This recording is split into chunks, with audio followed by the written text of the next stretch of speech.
Juste en bas de la barre d'outils d'accès rapide, c'est le ruban. C'est une interface à onglet utilisée dans tous les produits de Microsoft. On ne peut pas déplacer le ruban, mais on peut le réduire en cliquant sur le raccourci CTRL F1, en double-cliquant sur l'onglet Actif ou en cliquant sur cette petite flèche pointant vers le haut. Pour l'afficher, cliquez sur n'importe quel onglet, puis sur Attacher à l'onglet. Il y a aussi ce bouton en haut à droite de l'écran, à côté du bouton Réduire, qui nous permet de réduire ou d'afficher le ruban et les commandes. Cliquez ici pour voir les options qu'il présente. Comme vous voyez, il y a 3 options. La première option permet de masquer automatiquement le ruban. Si vous ne disposez pas d'un écran large, cette option est la meilleure. Pour afficher le ruban, il faut cliquer sur cette barre et comme vous voyez, le ruban s'affiche. Lorsque vous cliquez sur un objet, le ruban disparaît automatiquement.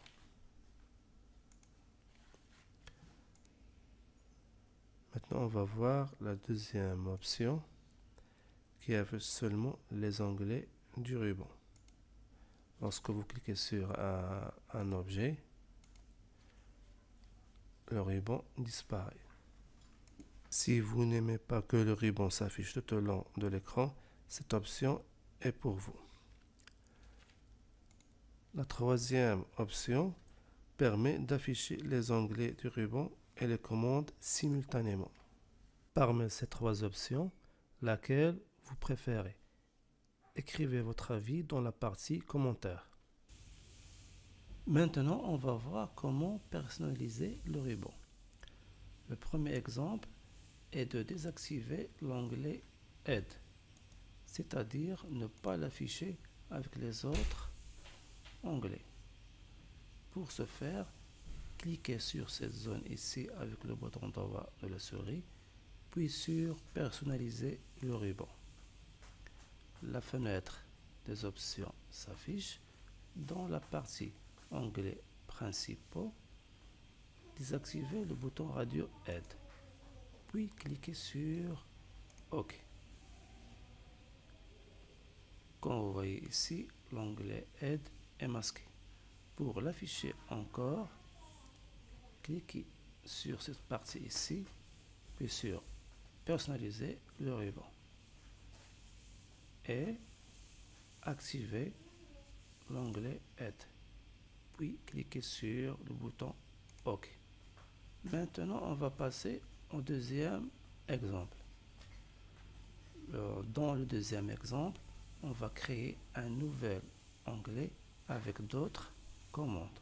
Pour réaliser cet exemple, cliquez avec le bouton droit de la souris sur cette partie ici, puis sur Personnaliser le ruban. La fenêtre Options PowerPoint s'affiche. Dans la partie Onglets principaux, cliquez sur le bouton Nouvel onglet.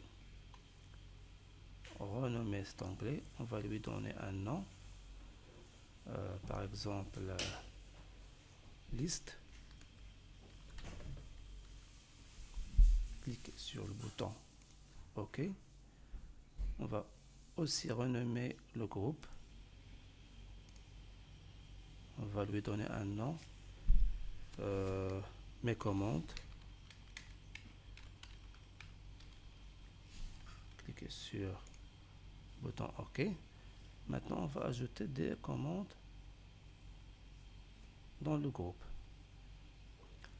Dans choisir les catégories, on va choisir toutes les commandes. Tapez la lettre Z dans votre clavier pour trouver la lettre qui commence par Z, puis ajoutez la commande zone de liste.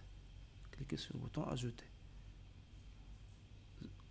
cliquez aussi sur zone de liste déroulant, zone de texte, zone de texte verticale et finalement zoom. Et cliquez sur le bouton OK. Comme vous voyez ici, l'onglet liste est créé avec les commandes qu'on a ajoutées et leur nom de groupe. Pour supprimer cet onglet, cliquez avec le bouton droit de la souris sur cette zone, puis sur personnaliser le ruban. Dans la partie onglets principaux, cliquez avec le bouton droit de la souris sur liste, puis sur supprimer. Et cliquez sur le bouton OK. De cette façon, vous pouvez personnaliser le ruban en ajoutant ou supprimant des groupes de commandes répartis dans plusieurs onglets. La prochaine vidéo sera sur le volet droit.